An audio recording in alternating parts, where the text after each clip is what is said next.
Hey friends, most people think that manifestation is about visualizing more. Neville Goddard says that's not your problem, it's your attention. And in chapter 6 of The Power of Awareness, he basically shares that the thing you're constantly focusing on is the exact same thing creating your reality. But before we get into it, I just want to say hello. My name is Brooke-Sidney. I'm your favorite mindset and manifestation coach. And here at Make Miracles Manifest, we really focus on the law of assumption and how we can actually manifest whatever we desire from the inside out, from changing our identity and our self-concept to become the person who has the manifestation. As I shared in my last video, that was all about the truth that sets you free, which was on chapter 5 of The Power of Awareness.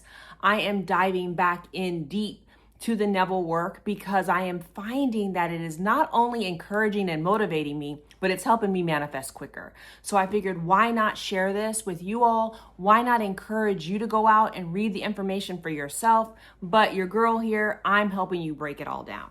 So in this chapter, we're talking about, and it's a chapter inside of, I have the full Neville reader, and it'll be linked below so you can grab it. But in this chapter, we're talking about what exactly is attention. What exactly does attention do? How it is so important to control it and direct it, because it is that which is creating our reality. We're also going to touch on double-mindedness because I can't not touch on it, because I think there's a nuance here that will help you in your daily manifestation practice. And then I'm going to share a nightly practice that Neville Goddard also shares that helps us start to learn how to control our attention and limit allowing our emotions control us. Okay, so let's get into it. So I think it's an important time to talk all about attention, and especially now in this social media driven world where we know everyone is paying for our attention. So wait, this was like back in the 60s and the 70s, I think, when Neville was talking about all of these things, and there was no social media then.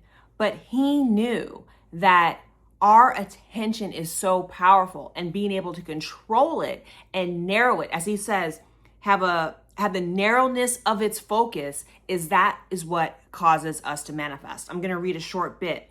He says, attention is forceful in proportion to the narrowness of its focus. That is, when it is obsessed with a single idea or sensation. It is steadied and powerfully focused only by such an adjustment of the mind as permits you to see one thing only. For you steady the attention and increase its power by confining it.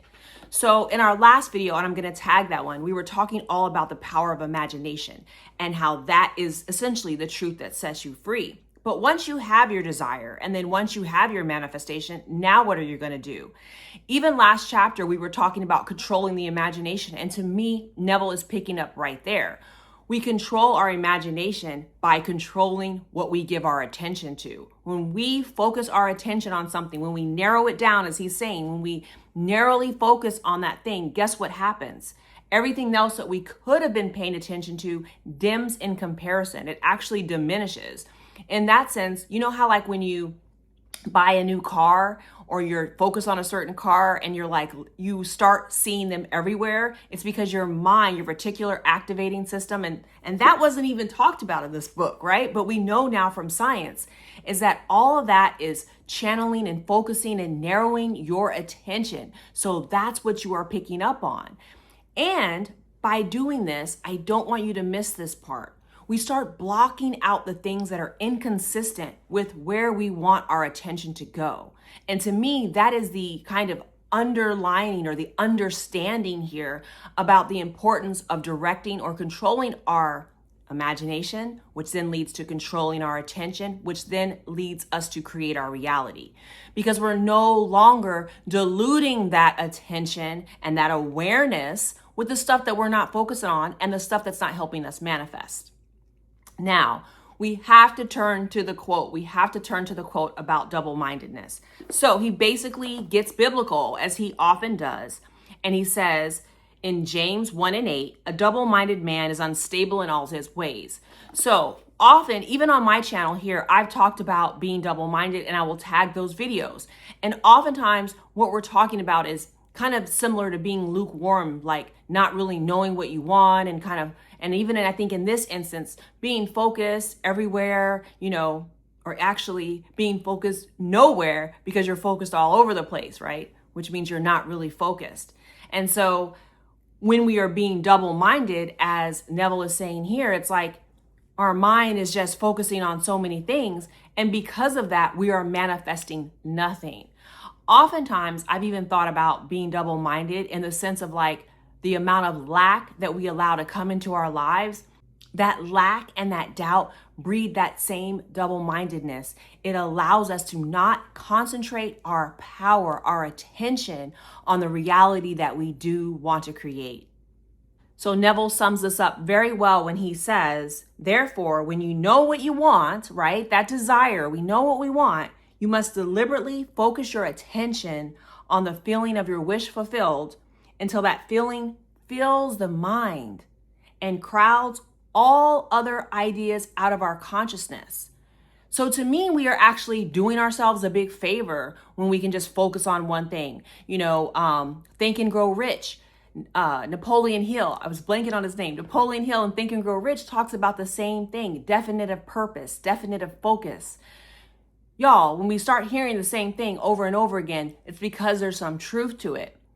So y'all, what we have to do is figure out our desire, then be able to harness that desire in our imagination. And then, which we're talking about right now, we want to focus our attention so much on the feeling of the wish fulfilled that everything else is essentially blocked out. It is not relevant.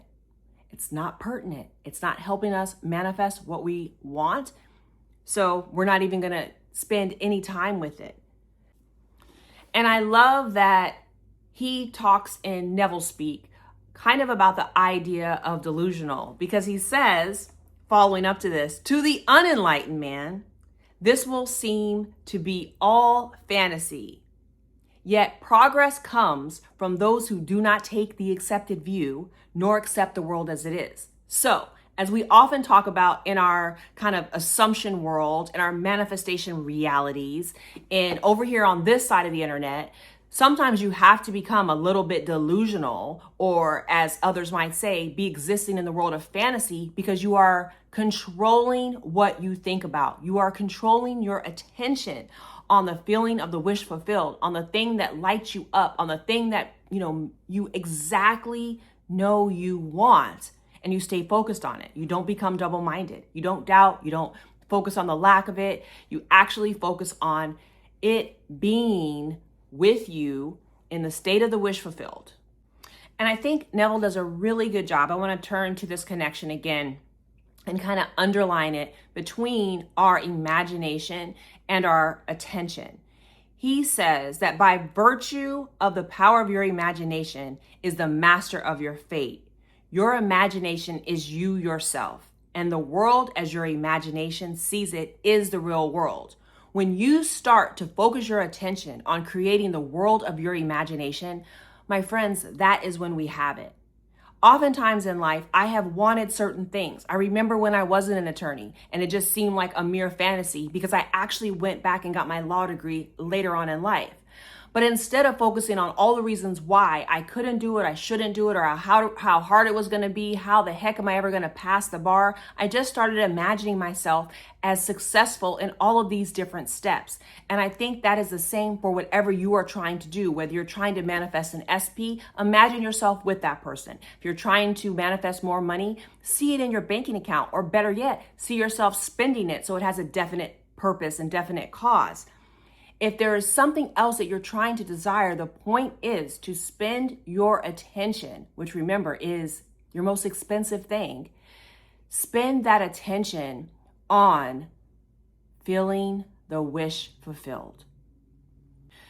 So next, I really want to talk about this amazing kind of nightly exercise that he talks about and he gives us in this chapter.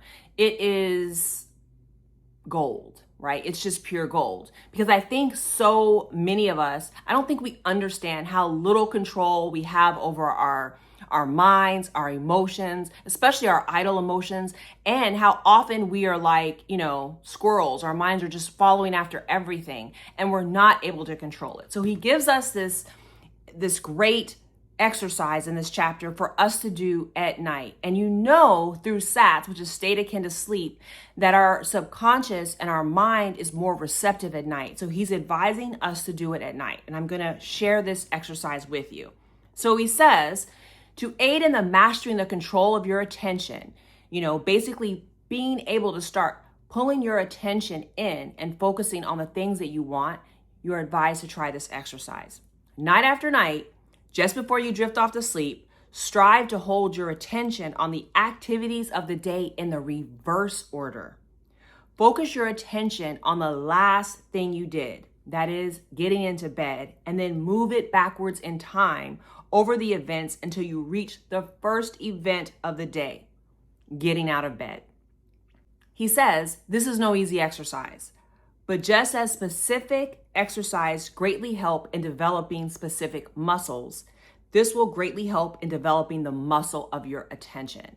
He is trying to give us exercises like he's done with the ladder exercise. This is another one where we are learning how to use our attention to create the reality that we desire. And after you start working on this exercise, just try it repeatedly for several nights and see how you are actually doing with this practice. Don't worry if you fall asleep the first night. Don't beat yourself up. Just try again the next night and make sure you're taking notes on what is actually happening for you, both during the exercise and noticing how your life is shifting around you. So let's talk about what changes when you master this? I mean, first of all, I have to say, it's like self-mastery.